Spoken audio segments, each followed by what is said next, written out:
Le grand méchant loup. Histoire écrite et illustrée par Écoute mon histoire. Reste bien jusqu'à la fin, je te poserai 3 questions. Prêt? C'est parti. Il était une fois un loup que tout le monde connaissait. Il s'appelait le grand méchant loup. Pourtant, lui, il ne comprenait pas pourquoi on lui avait donné ce nom. Il n'avait jamais rien fait de mal. Mais chaque fois qu'il croisait quelqu'un, on s'enfuyait en criant. Cela le rendait triste, car il n'avait jamais eu d'amis. Un jour, alors qu'il marchait dans la forêt, il sentit une délicieuse odeur de soupe au navet s'échapper d'une maison. Son ventre gargouilla bruyamment. Il n'avait rien mangé depuis des jours. Il suivit l'odeur et se retrouva devant une petite maison de paille.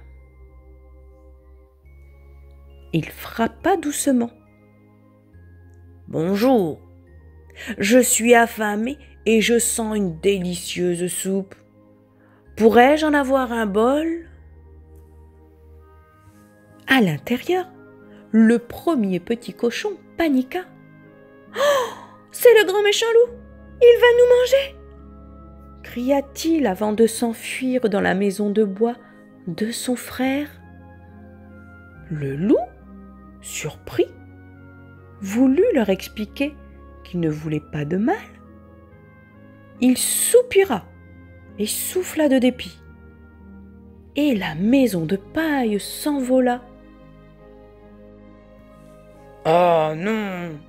Oh, ce n'est pas ce que je voulais !» se désola le loup. Mais il était trop tard. Le cochon était déjà parti. Embarrassé, il suivit l'odeur jusqu'à la maison de bois. Il frappa à nouveau. « Je veux juste un peu de soupe, je vous promets, je ne vous ferai aucun mal !» Mais les 2 petits cochons crièrent encore. « Va-t'en, va-t'en, grand méchant loup !» et coururent jusqu'à la maison de briques de leur frère aîné. Le loup, désespéré, souffla d'exaspération et la maison de bois s'écroula. « Mais ce n'est pas possible, je ne fais que respirer fort et tout s'écroule !» dit-il tristement. Déprimé, il se dirigea vers la maison de briques. Il s'apprêtait à frapper quand... Tchoum! Un énorme éternuement le prit par surprise et il tomba à la renverse. De l'intérieur, le 3e cochon regarda par la fenêtre. Voyant le loup épuisé et affamé, il eut pitié de lui. « Entrez, monsieur loup, » dit-il, « mais promettez de ne manger personne. » Le loup hocha vigoureusement la tête. Il entra, s'installa à table et enfin, il put déguster une bonne soupe chaude. En mangeant, il raconta son histoire aux cochons, leur expliquant qu'il ne voulait jamais leur faire de mal. Il était juste affamé et seul. Les 3 petits cochons, comprenant enfin leur erreur, décidèrent de lui pardonner. Ils lui proposèrent même de rester avec eux et de construire une maison solide pour lui aussi. C'est ainsi que le grand méchant loup devint simplement le grand loup affamé. Avec ses nouveaux amis, il n'eut plus jamais besoin de souffler sur les maisons pour se faire entendre. Et depuis ce jour, il partagea avec eux de nombreuses soirées autour d'un bon feu et de délicieux repas. L'histoire est terminée, c'est l'heure des petites questions. Voici la première. Pourquoi le loup frappe-t-il à la porte des 3 petits cochons?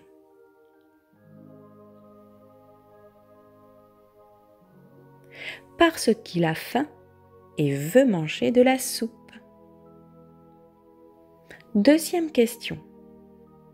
Pourquoi les maisons de paille et de bois s'écroulent-elles?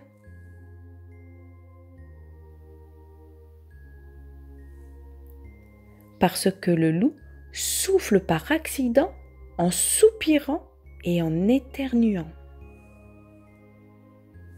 Voici maintenant la 3e et dernière question. Que se passe-t-il à la fin de l'histoire?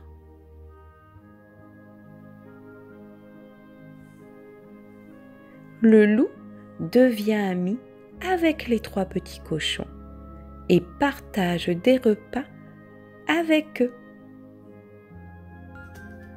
À Gourmandville, la Chandeleur est le jour le plus attendu de l'année. Comme le veut la tradition, un grand concours de crêpes est organisé sur la place du village. Petits et grands s'affairent derrière leur poêle, prêts à impressionner le jury, composé du maire et de la célèbre pâtissière Madame Sucrète. Les règles sont simples. Chaque participant doit réaliser la meilleure crêpe, celle qui ravira les papilles du jury. Mais attention, il faut faire preuve d'originalité. Léon est très motivé. Il veut réaliser des crêpes moelleuses et légères comme des nuages. Mais en mélangeant sa pâte, il met trop de lait. Résultat, impossible de retourner ses crêpes. Elles se déchirent comme du papier mouillé. Oh non, c'est une catastrophe, gémit-il. Madame Sucrète l'observe et lui dit en souriant: « Parfois, les erreurs donnent naissance aux meilleures recettes. Regarde bien ce que tu peux faire. » Léon réfléchit et trouve une idée. Il coupe ses crêpes en petits morceaux et les roule en bouchées. Il les trempe dans du chocolat fondu et ajoute des noisettes concassées. « Voilà mes crêpes bouchées au chocolat !» annonce-t-il fièrement. À côté, Lila est concentrée. Elle adore les choses minuscules et décide de réaliser des mini-crêpes, toutes petites comme des pièces de monnaie. Mais en faisant beaucoup trop, elle se retrouve avec une montagne de crêpes minuscules sur son assiette. Je crois que j'ai un peu exagéré, dit-elle en riant. Le maire s'approche. Mais c'est une tour de crêpes pour les souris. Lila décide alors d'empiler ses mini-crêpes et de les napper de miel et de fruits rouges. Elle invente la crêpe millefeuille. De son côté, Gaspard veut impressionner tout le monde. Il décide de faire la plus grande crêpe du concours. Il verse toute sa pâte dans la poêle. Mais quand vient le moment de la retourner, paf! La crêpe glisse, vole, tournoie et finit par atterrir sur la tête du maire. Tout le monde éclate de rire. Eh bien, voilà une crêpe qui a du panache, dit Madame Sucrète en retenant un fou rire. Le maire, amusé, se débarrasse de la crêpe et en coupe un morceau pour la goûter. Elle est délicieuse! Un vrai défi, mais réussi! Pendant ce temps, Zoé prépare une surprise. Tout le monde fait des crêpes sucrées, mais pas elle. Elle choisit de faire des crêpes salées.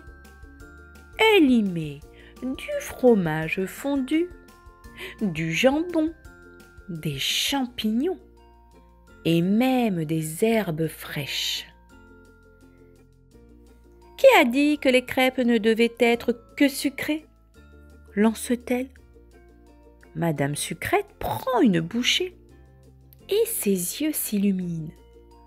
Un délice! C'est une crêpe de chef. Les participants se tiennent en rang, attendant le verdict du jury. Madame Sucrète prend la parole. Vous avez tous fait preuve de talent et d'originalité, mais il ne peut y avoir qu'un seul gagnant. Un silence s'installe, tous retiennent leur souffle. Le gagnant du concours est... tous les participants. Tout le monde reste bouche bée, parce que toutes vos crêpes sont uniques et délicieuses. Continue Madame Sucrète. Chacune a apporté quelque chose d'exceptionnel. Léon a inventé les crêpes bouchées. Lila a créé les mini-crêpes millefeuilles. Gaspard a osé la crêpe géante et acrobatique. Zoé a innové avec les crêpes salées. Le maire rit et ajoute: et surtout, j'ai failli être transformée en crêpe moi aussi. Tout le monde éclate de rire et déguste les crêpes ensemble. L'histoire est terminée. C'est maintenant l'heure des petites questions. Voici la première question. Que célèbre-t-on à la Chandeleur?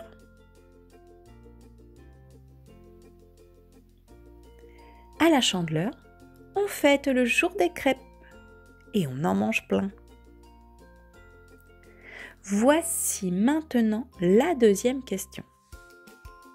Quel est l'ingrédient principal pour faire une crêpe?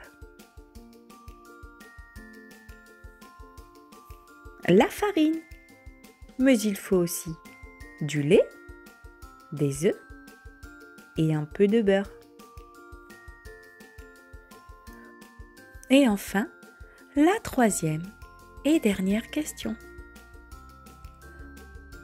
Pourquoi Léon a-t-il raté sa crêpe? Facile. Parce qu'il a mis trop de lait.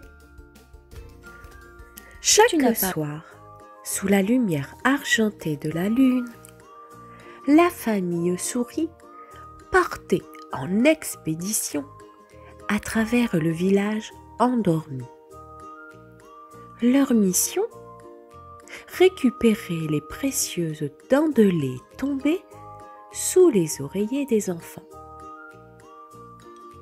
Papa souris, maman souris, Fripon, Noisette et la plus petite Zipette formaient une équipe redoutable, discrète et rapide.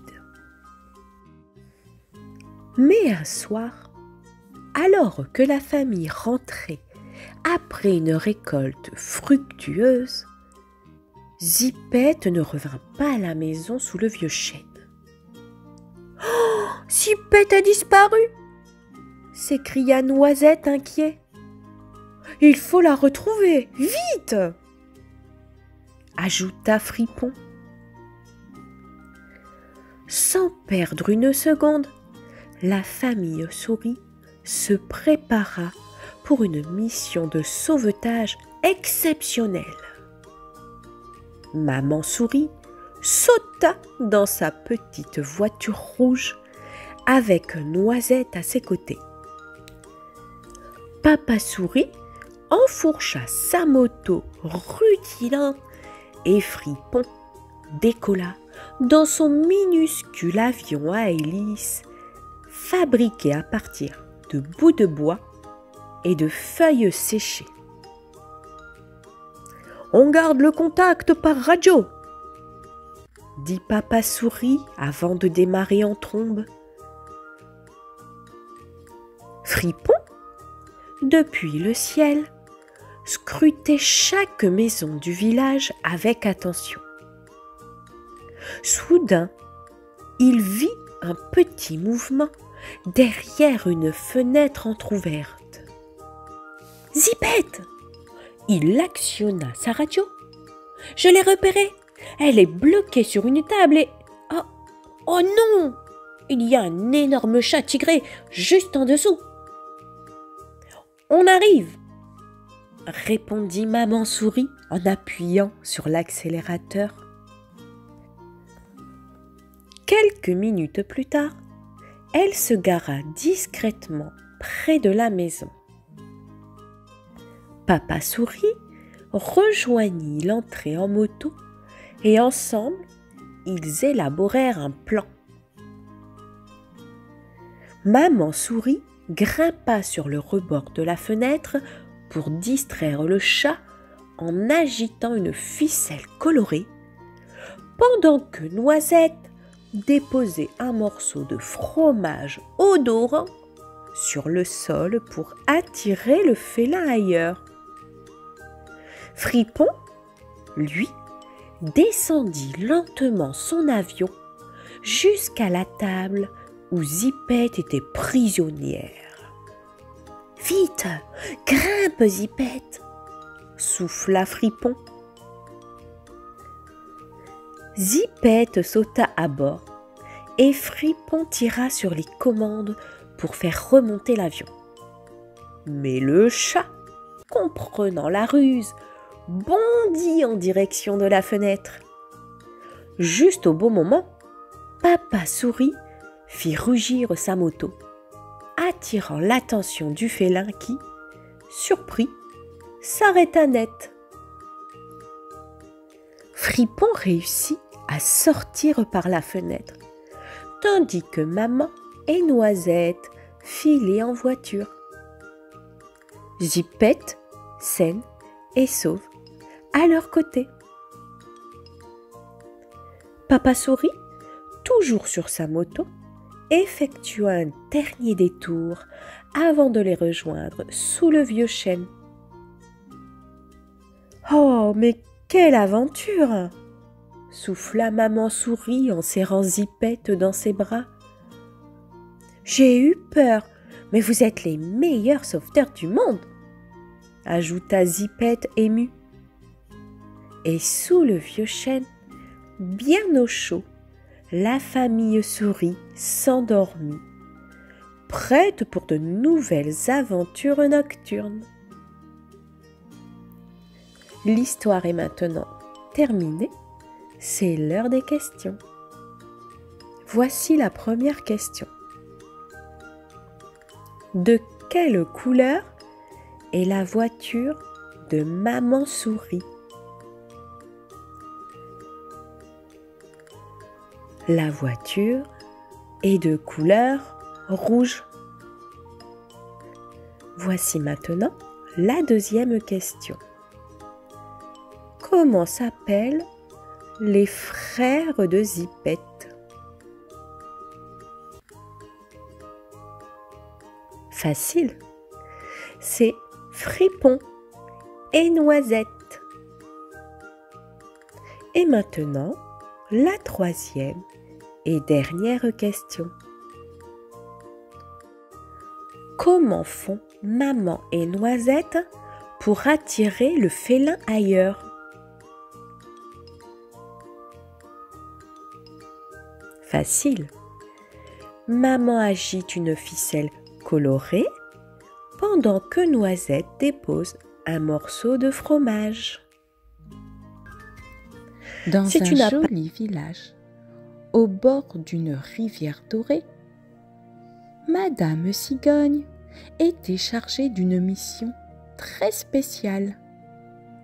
Livrer les bébés animaux à leur famille. Chaque matin, elle recevait son carnet de commandes. Un bébé hérisson pour Madame Hérisson. Un bébé castor pour Monsieur Castor.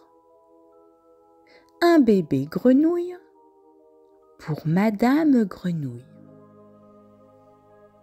Madame Cigogne était très professionnelle, mais il y avait un petit problème. Elle était affreusement maladroite. Flap, flap, bam! En s'envolant, elle percuta un pommier, puis une botte de foin, puis une vache surprise qui lâcha un grand « Meuh ! Faites attention, voyons !» Madame Cigogne s'excusa et reprit son vol. Mais avec tous ces chocs, elle avait mélangé ses paquets. Madame Hérisson ouvrit son colis et découvrit un bébé grenouille. Je crois qu'il y a une erreur. Ce n'est pas un hérisson, ça. Monsieur Castor ouvrit son paquet et trouva un bébé hérisson. Avec mes dents, je peux tailler des arbres, mais je ne suis pas sûre que ce petit puisse faire pareil. Madame Grenouille, elle, découvrit un bébé castor tout rond dans son nid. Oh là là, il va couler à pic dans l'étang. Madame Cigogne se posa en catastrophe, complètement paniquée. Oh non, quelle catastrophe! Je vais tout arranger. Mais avant qu'elle ne puisse corriger son erreur, les bébés commencèrent à jouer ensemble et à s'entraider. Le bébé grenouille montra au bébé hérisson comment sauter dans l'herbe. Le bébé hérisson enseigna au bébé castor à se cacher dans les feuilles. Le bébé castor montra au bébé grenouille comment empiler des bâtons pour faire un barrage. Finalement, les familles trouvèrent ça adorable. « Eh bien, Madame Cigogne, dit Madame Grenouille, je crois que vos livraisons nous ont apporté de nouveaux amis. » Madame Cigogne souffla de soulagement. « Ouf! Cette fois, tout est bien qui finit bien. » Mais alors qu'elle s'enfolait à nouveau, flap, flap, bam! Elle se retrouva la tête coincée dans un pommier. Et en haut de l'arbre, une chouette soupira. Madame Cigogne, vous êtes une championne des atterrissages ratés. Madame Cigogne rougit, puis éclata de rire. Après tout, même les cigognes ont le droit d'être un peu maladroites. L'histoire est maintenant terminée. C'est l'heure des questions. Voici la première question.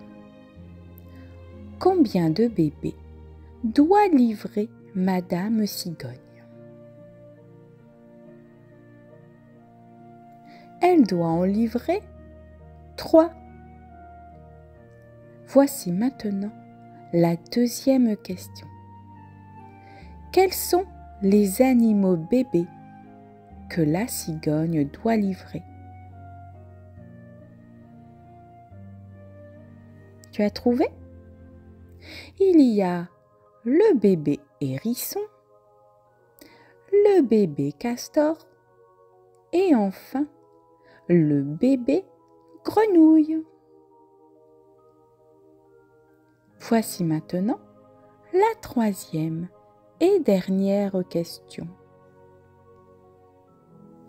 Quel animal rencontre la cigogne à la fin de l'histoire?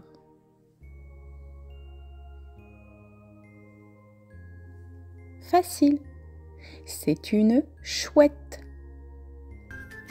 Si tu Il n'as était pas une fois, au cœur d'une vaste forêt, un petit hérisson nommé Picotin. Il vivait seul sous un vieux chêne et passait ses journées à chercher des baies et des champignons. Mais ce qu'il aimait plus que tout, c'était ramasser les feuilles d'automne pour les collectionner. Il en avait des rouges, des jaunes, des brunes et même une violette qu'il considérait comme son plus grand trésor. Un matin, alors que la brume couvrait encore la forêt, Picotin trottinait parmi les racines lorsqu'il aperçut une chose extraordinaire. Une feuille d'or scintillante. Elle brillait sous les premiers rayons du soleil comme si elle était faite de lumière. « Oh, quelle merveille !» s'exclama Picotin en la ramassant avec précaution. « Cette feuille est sûrement magique !» Tout excité, il décida de l'apporter à son terrier pour l'ajouter à sa collection. Mais à peine eut-il avancé de quelques pas qu'un violent vent se leva et une voix grave résonna dans la forêt. « Petit hérisson, cette feuille ne t'appartient pas. » Picotin sursauta et regarda autour de lui. Sur la plus haute branche du vieux chêne, une grande chouette aux plumes argentées le fixait de ses yeux brillants. « Qui êtes-vous » demanda Picotin timidement. « Je suis la gardienne de la forêt, et cette feuille vient de l'arbre doré, un arbre millénaire qui veille sur tous les animaux. Cette feuille n'est pas ordinaire. Elle exauce un vœu à celui qui la donne avec un cœur sincère. Mais si tu la gardes pour toi, elle se transformera en poussière. » Picotin serra la feuille contre lui. Il aimait tellement les feuilles qu'il n'avait aucune envie de la donner à quelqu'un d'autre. Mais je pourrais faire un vœu pour moi-même alors, demanda-t-il. La chouette secoua la tête. Non, non, non. Seul celui qui la reçoit peut faire un vœu. Mais choisis bien à qui tu l'offres, car un cœur égoïste ne saura pas en apprécier la magie. Puis, dans un bruissement d'ailes, elle disparut. Picotin resta longuement assis, pensif. Qui méritait cette feuille d'or? Il décida d'aller voir Maître Renard, le plus rusé des animaux de la forêt. Peut-être saurait-il quoi en faire. Maître Renard, regardez ce que j'ai trouvé, dit fièrement Picotin en lui montrant la feuille scintillante. Les yeux du renard s'illuminèrent d'avidité. « Donne-la-moi, petit hérisson, avec elle je demanderai un immense tas de poules dodues et j'aurai à manger pour toute la vie. » Picotin hésita, mais il se souvint des paroles de la chouette. Un cœur égoïste ne saurait pas en apprécier la magie. Il rangea vite la feuille dans ses piquants et courut loin du renard. Plus tard, il croisa Dame Corneille perchée sur un rocher. « Tiens, Picotin, que tiens-tu là ?» demanda-t-elle en plissant les yeux. « C'est une feuille magique, elle exauce un vœu à celui qui la reçoit. » Dame Corneille caqueta de plaisir. « Oh, alors donne-la-moi, je demanderai un coffre rempli de pierres précieuses pour briller plus fort que le soleil. » Mais encore une fois, Picotin sentit que ce souhait était égoïste. Il s'excusa et continua son chemin. Le soir commençait à tomber et Picotin se demandait s'il trouverait un jour quelqu'un de bon et généreux. Soudain, il entendit un bruit derrière un buisson. Il s'approcha et découvrit une vieille tortue qui peinait à avancer, sa carapace abîmée par le temps. « Que se passe-t-il » demanda Picotin. « Oh, mon petit !» soupira la tortue. « J'ai marché toute la journée pour retrouver mon fils. Il est de l'autre côté de la rivière, mais je suis trop fatiguée pour continuer. Ah, si seulement je pouvais encore être jeune et forte !» Picotin regarda la feuille d'or dans ses pattes. Il comprit alors qu'il avait enfin trouvé la bonne personne. « Tenez, prenez cette feuille, elle vous apportera ce dont vous avez besoin. » La tortue hésita, puis accepta la feuille en remerciant le petit hérisson. À l'instant où elle la toucha, une lumière dorée l'entoura. Son dos se redressa, ses pattes devinrent plus agiles et ses yeux brillaient d'une énergie nouvelle. « Je peux marcher à nouveau ?» s'exclama-t-elle avec émotion. « Merci, merci, petit hérisson, tu as fait preuve d'un grand cœur. » La tortue traversa la rivière et retrouva son fils qui l'attendait de l'autre côté. Picotin, lui, rentra chez lui, le cœur léger. Il avait compris que le vrai trésor n'était pas la feuille, mais le bonheur qu'il avait offert aux autres. Et depuis ce jour, on raconte que la forêt devint encore plus belle, car un petit hérisson au grand cœur avait su écouter la sagesse des anciens. L'histoire est terminée, c'est maintenant l'heure des questions.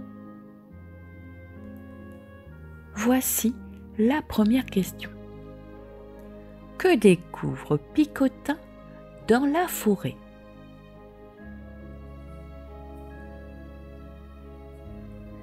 Il découvre une feuille d'or magique. Voici maintenant la deuxième question. À qui Picotin décide-t-il de donner la feuille magique?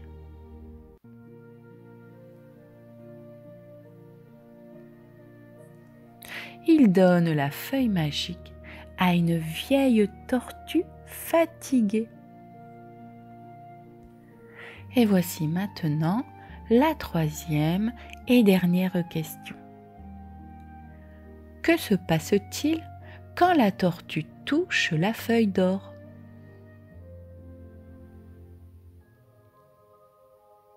Tu as trouvé?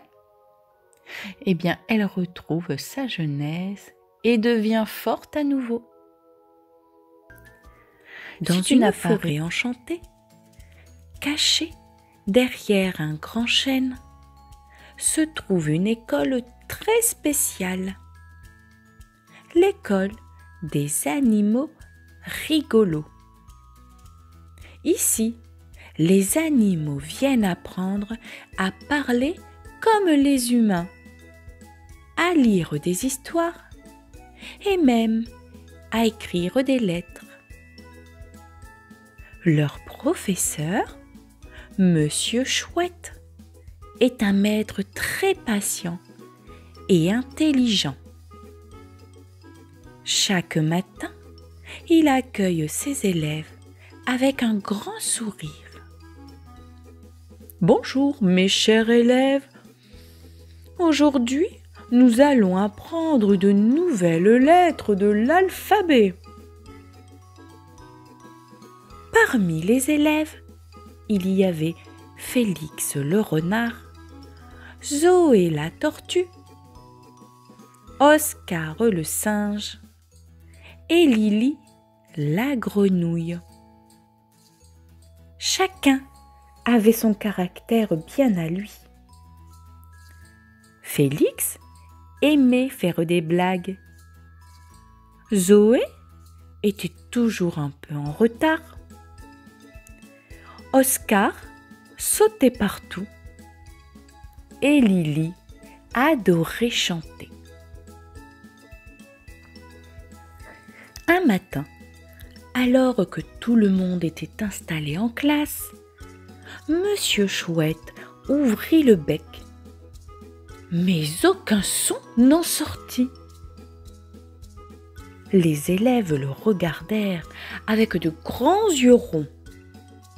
Monsieur Chouette essayait de parler, mais sa voix avait disparu. « Oh non !» s'écria Félix. « Comment allons-nous apprendre si notre maître ne peut plus parler ?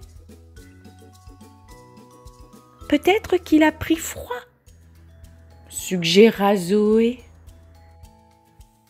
Ou bien il a trop crié hier quand j'ai fait ma blague avec la craie qui grince, murmura Félix, un peu gêné.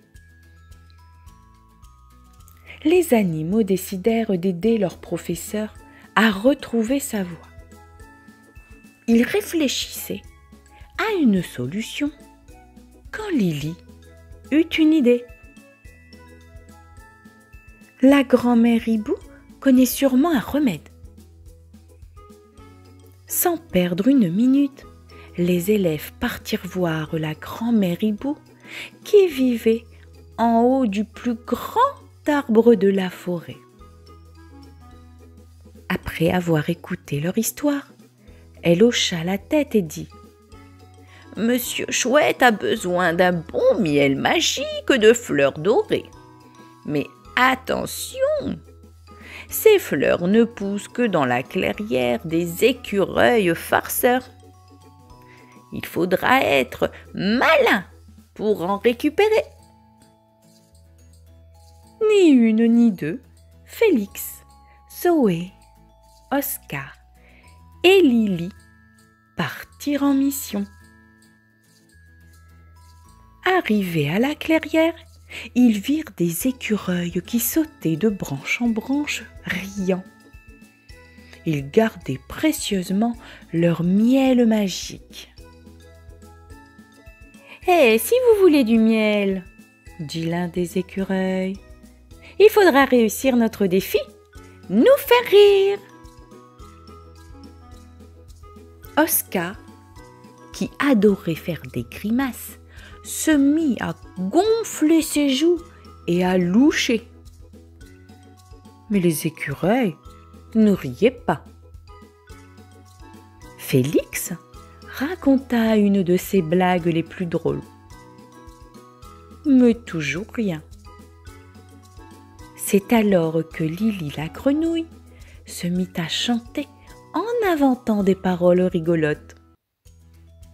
Sa voix était si drôle que les écureuils éclatèrent de rire.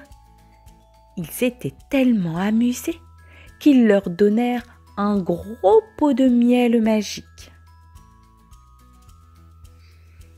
De retour à l'école, ils donnèrent le miel à Monsieur Chouette, qui retrouva aussitôt sa voix. « Merci, mes chers élèves. Grâce à vous, je peux à nouveau enseigner. » Les animaux étaient fiers de leur mission. Et pour fêter ça, Monsieur Chouette leur apprit un nouveau mot, solidarité. Depuis ce jour à l'école des animaux rigolos, on apprenait toujours en s'amusant et en aidant ses amis. L'histoire est maintenant terminée. C'est l'heure des petites questions. Voici la première question. Comment s'appelle le maître d'école?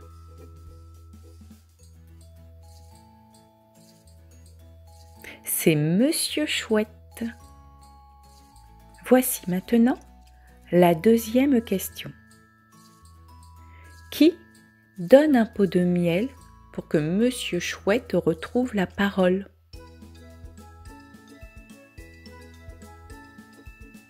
Tu as trouvé? Ce sont les écureuils farceurs. Et voici maintenant la troisième et dernière question. À la fin de l'histoire, quel mot Monsieur Chouette leur apprend?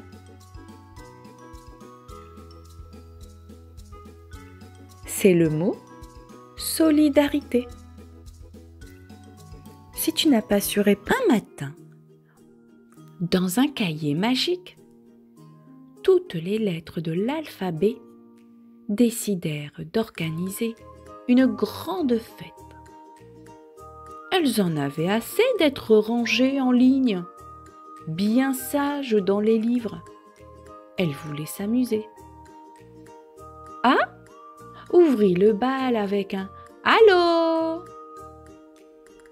B apporte un gros ballon rouge. C cuisina un délicieux cake au chocolat.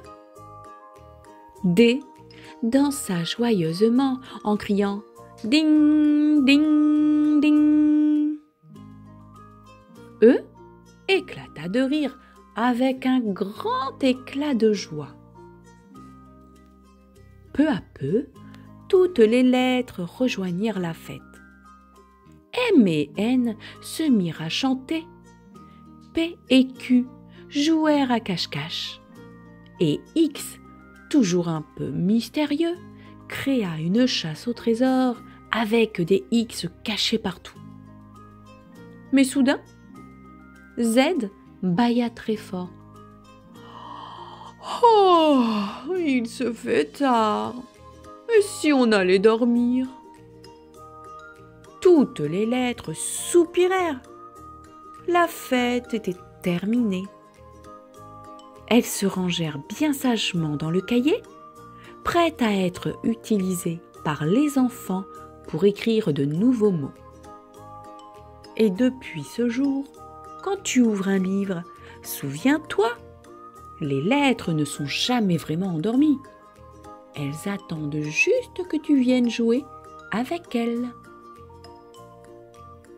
L'histoire est terminée. C'est maintenant l'heure des questions. Voici la première question. Quelle lettre a apporté un ballon? Tu as trouvé? C'était la lettre B. Voici maintenant la deuxième question. Qui a fait un gâteau? C'est la lettre C qui a fait un délicieux cake au chocolat. Voici maintenant la troisième et dernière question. Quelle lettre a proposé d'aller dormir? C'est la lettre Z.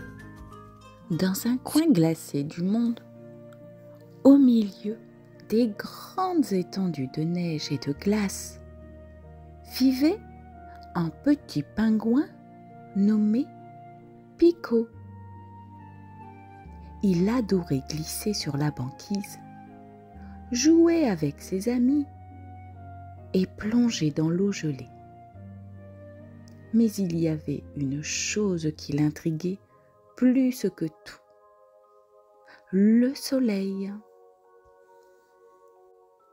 Pico en avait entendu parler dans les histoires que racontaient les vieux pingouins. Un grand rond, lumineux, qui réchauffait la terre et qui peignait le ciel de 1000 couleurs. Mais en Antarctique, le soleil ne brillait jamais longtemps et surtout, il ne réchauffait pas vraiment. Moi aussi, je veux voir un vrai coucher de soleil, déclara un jour Pico. Ses amis rirent. Mais le soleil est bien là, regarde, tout pâle au-dessus de la glace. Non, insista Pico. Moi, je veux voir un soleil qui brille fort. Un soleil qui rend l'eau bleue et le sable chaud, comme dans les histoires. Alors Pico prit une grande décision.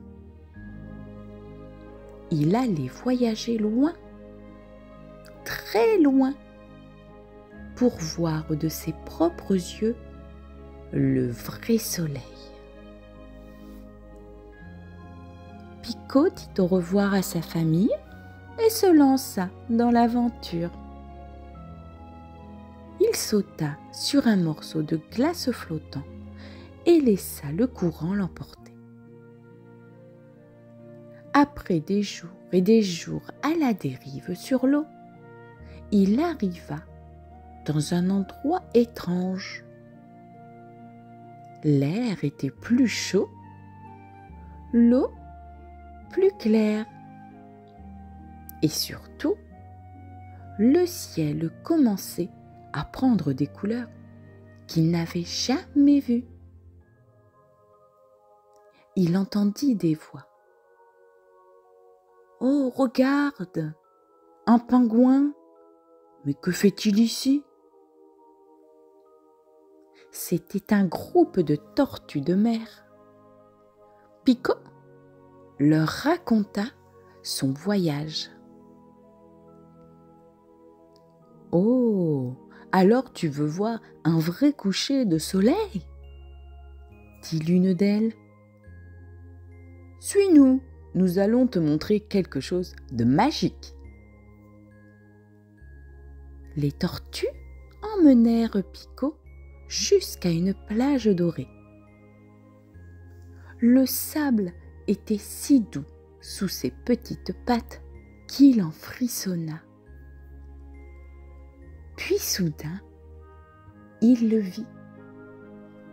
Le soleil, un immense rond de lumière, tout doré, descendant doucement vers l'horizon.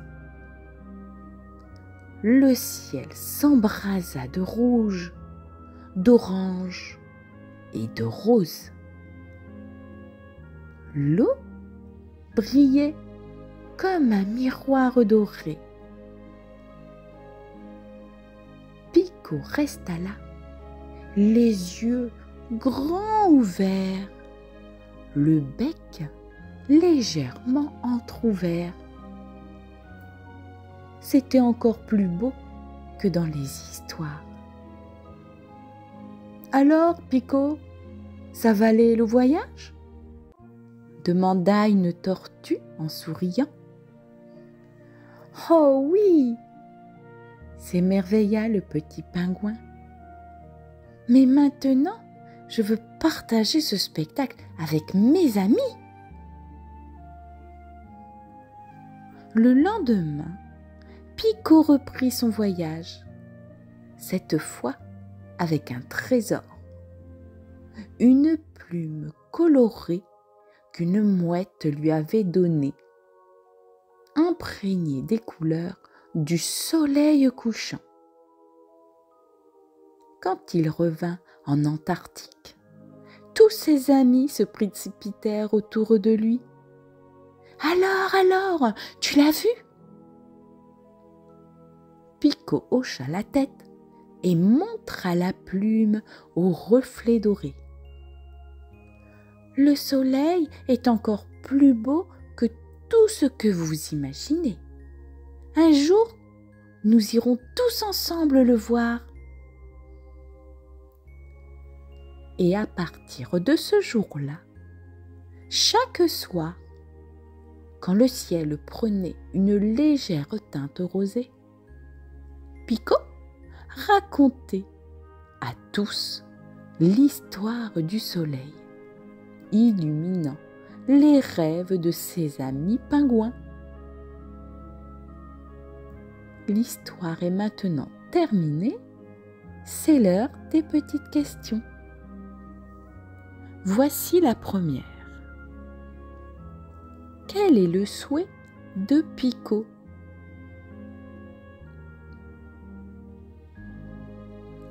Il souhaite voir un vrai coucher de soleil. Voici maintenant la deuxième question. Qui accueille Pico quand il arrive sur le sable chaud ?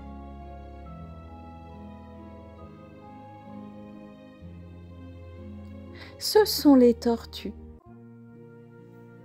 Et voici maintenant la troisième et dernière question. Quel trésor ramène Pico en Antarctique ?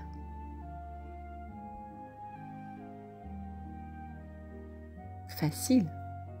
Il ramène une plume de mouette aux couleurs du coucher de soleil. A. C'est une abeille. B. Une baleine. C. Un chat. D. Un dinosaure. E. Un écureuil. F. une fourmi. G, une girafe. H, un hérisson. I, une iguane. J, un jaguar. K, un koala. L, un lapin. M, un mammouth. N, un nuage. O, un ours. P, un pingouin. Q,